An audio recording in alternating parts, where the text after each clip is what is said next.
Hola amigos, como les había expresado anteriormente, tengo conmigo al doctor Andrés Maimín. Andrés viene de Mayagüez a estar con nosotros aquí. Le agradezco mucho a Andrés que haya estado porque realmente, se lo agradezco ahora porque después se me puede olvidar, en el fragor de la discusión, pues se me puede olvidar agradecérselo, así que le agradezco a Andrés que esté con nosotros. No, gracias por invitarme. Andrés, Vale. ¿qué es un podiatra?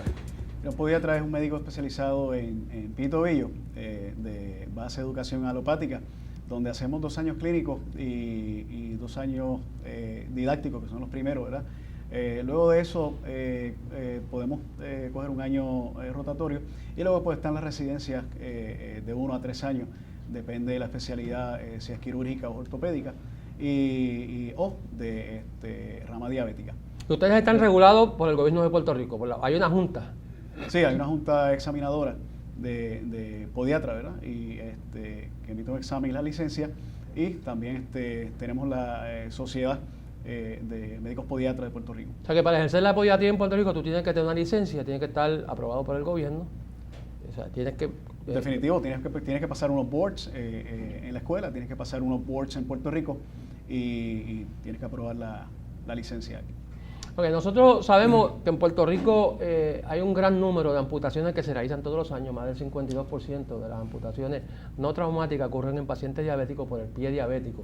Nosotros no quisiéramos que esos pacientes llegaran a ese extremo del pie diabético, porque una cosa es hablar del pie diabético y otra cosa es hablar del diabético con los 2 pies. No queremos hablar de un diabético que no tiene los 2 pies.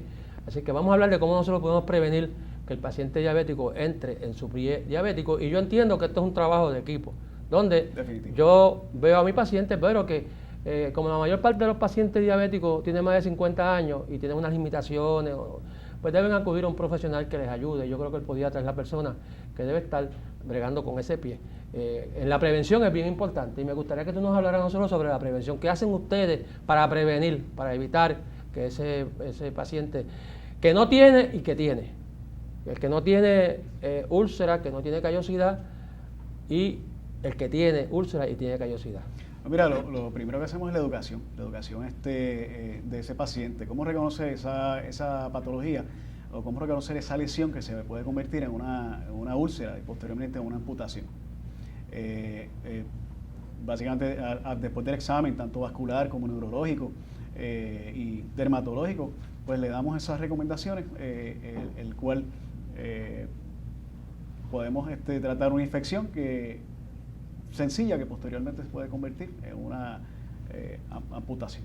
Una de las cosas importantes que tenemos que tener y que el paciente debe entender es que el problema del pie diabético puede surgir por 3 formas. Pues bien puede ser por neuropatía, o sea, neuropatía que el paciente empieza a tener o adormecimiento en los pies, o dolor en los pies, o hormigueo, o quemazón.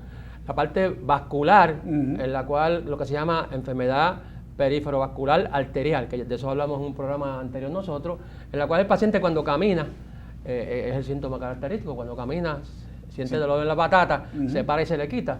Y tenemos también el otro problema, que es el problema del trauma. El trauma repetido por calzado, mal calzado, zapato muy apretado, zapato o andar descalzo, lo que sea. Esos son los 3 factores que inciden en el pie del paciente diabético y que tenemos que recordar siempre. Pero hay algo más. ¿Qué otra cosa tenemos que vigilar en ese paciente diabético? Mira, definitivamente lo que usted mencionó son los 3 factores de riesgo mayores en la amputación.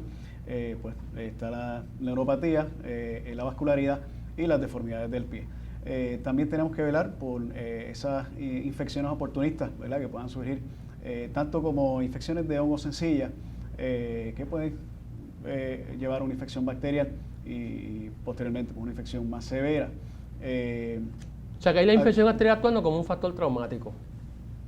Sí, porque abre una brecha. Lo puedes decir así, exacto, abre una brecha para que entre la bacteria. Un portal de entrada para que esa bacteria entre y uno produzca una infección, absceso que luego puede terminar en una amputación. Claro, igual que los callos. La gente tiene la costumbre de cortarse los callos. Sí, recomendamos, ¿verdad?, que el paciente diabético, además de visitarnos cada 3 a 4 meses, pues no intervenga en su cuidado del pie, tanto el corte de uñas y el corte de callosidades, porque además de que no tienen la mejor visión ni tampoco es la mejor posición, pues se pueden causar un trauma que se nos infecta, ¿verdad? Y muchos de esos pacientes llegan ya con el proceso infeccioso y no hay mucho que podamos prevenir, sino tratar pues ya la condición. Ahí es más costoso porque tratar la condición en el paciente diabético que Sí. tiene una infección en el pie, o sea que ya tiene un pie diabético, es más costoso que tratar de que el paciente no desarrolle la condición. Hablaste sobre los hongos, y sabemos que hay dos tipos. El que ocurre en la uña, que al paciente le preocupa mucho, el de la uña, porque se ve fea, y el que ocurre entre los dedos. Háblanos sobre eso. Mira, ambos van de la mano, ¿verdad? Porque el mismo hongo de la uña es el que nos va a infectar el interdígito. Estos pacientes que están inmunosuprimidos por la diabetes, pues estas infecciones son bien comunes y son pobremente tratadas. Ya el paciente, muchos de ellos vienen ya con unas infecciones de años, los cuales no van a tomar de un día para otro en resolver. Ya ese paciente sí es candidato, se puede comenzar una terapia oral de diferentes antifungales, además de la terapia topical, ¿verdad? Hay que hacer unas pruebas de sangre sencilla y comenzamos al paciente para eliminar, con esa terapia para eliminar el honguito. ¿Y cómo podemos evitar que el paciente adquiera esa infección entre los dedos? Lo primero es educación, buena higiene, el secar bien entre los deditos, ¿verdad? Ponerse medias blancas de algodón, usar el zapato de diabético y inspección del pie diariamente. Yo he tenido pacientes que se ponen cremas entre los dedos. Sí, no es recomendable porque eso humedece y macera el interdígito, ¿no? Aumenta la humedad. Y aumenta la humedad. la propensidad de desarrollar este tipo de honguitos. O sea que la crema la podemos poner en el pie para mantener la piel húmeda, pero Ajá. no entre los dedos, porque entonces aumenta la humedad, y tampoco entre los pies, porque no vaya a ser que son personas que tienen problemas de neuropatía y se pueden caer fácilmente porque los pies resbalan. Y entonces, pues, de la base del pie hay que tener cuidado con el tipo de... Sí, es bien común el paciente diabético que tenga resequedad en la piel también porque tiene esa neuropatía autonómica que hablamos, que pierde la capacidad de lubricación, entonces hay que estar lubricando esa piel alrededor para evitar las maceraciones que se cuartee. Y desde los primeros signos que ocurren en estos pacientes que se le empiezan a caer los vellos en los pies. Eso junto con el problema del riesgo vascular, otra de manifestaciones de la neuropatía. O sea, empiezan por los pies, ya no tienen. Pero a veces uno se sorprende cuando se toca y no siente. Y eso es importante, que el paciente se examine los pies. Yo les recomiendo a los pacientes que todas las noches antes de acostarse se chequeen los pies. Se lo sequen con un papel, de esos del mismo baño, un papel, para que no lo ruguaye mucho, y que se chequen los pies por debajo para que se los toquen. Porque a veces uno se sorprende, no siente. Y si tú no sientes, ese trauma repetido te va a provocar una úlcera y una infección, porque ese es uno de los factores que sabemos. Definitivo. En el diagnóstico de estos pacientes, ¿hay alguna prueba, además de la prueba de la vibración que hacemos nosotros, que sabemos que el paciente, todo paciente diabético se le debe hacer una prueba de vibración cuando llega a la oficina y se haga después cada año o cuando sea necesario una prueba de vibración o la prueba con el monofilamento, que es bien importante? Entre las dos casi tienen un 100% de certeza en el diagnóstico de la neuropatía. Pero ustedes en la práctica diaria de la podiatría, cuando llega el paciente, ¿hacen alguna otra prueba o recomiendan alguna otra prueba?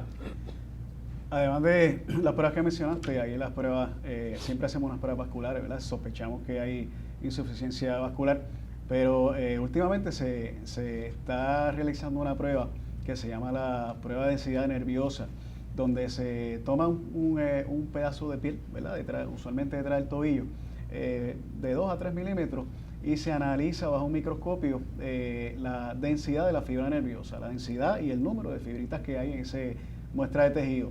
Si es, ¿verdad?, de menor cantidad o la fibra está un poco fina o no hay fibra alguna en esa muestra, se determina de que tiene cierta neuropatía diabética, ¿verdad?, ya sea temprana o avanzada. O sea, pero sería una prueba complementaria porque sabemos que clínicamente podemos hacer. En Puerto Rico, ¿se hace esa prueba? Sí, hay varios laboratorios que la están haciendo ya y laboratorios afuera también de referencia, y varios de nuestros colegas que la están realizando. Y lo que es bastante certera. Y lo que es importante, ¿el plan médico la cubre? Sí, la prueba la cubre. O sea que no debe haber ningún obstáculo para que si nosotros entendemos que la prueba hace falta, se le haga. Porque siempre debe ser el médico quien tome la decisión de lo que le hace falta al paciente y no la aseguradora. La aseguradora debe dedicarse a asegurar los riesgos y nosotros a tratar los pacientes. Debe ser así. Amigos, en un momento regresamos con Andrés, con el doctor Maimí, y vamos a hablar entonces sobre los medicamentos que podemos utilizar en estos pacientes. Alerta Diabetes llega a ustedes en parte gracias a una contribución educativa de Lilly USA LLC. Para mayor información relacionada a fondos educativos de Lilly, visite la página www.lillygrandoffice.com. Y una aportación de Sanofi, porque la salud es lo que nos importa. En una producción de Jam Media Producers para el Center for Diabetes Control of Puerto Rico.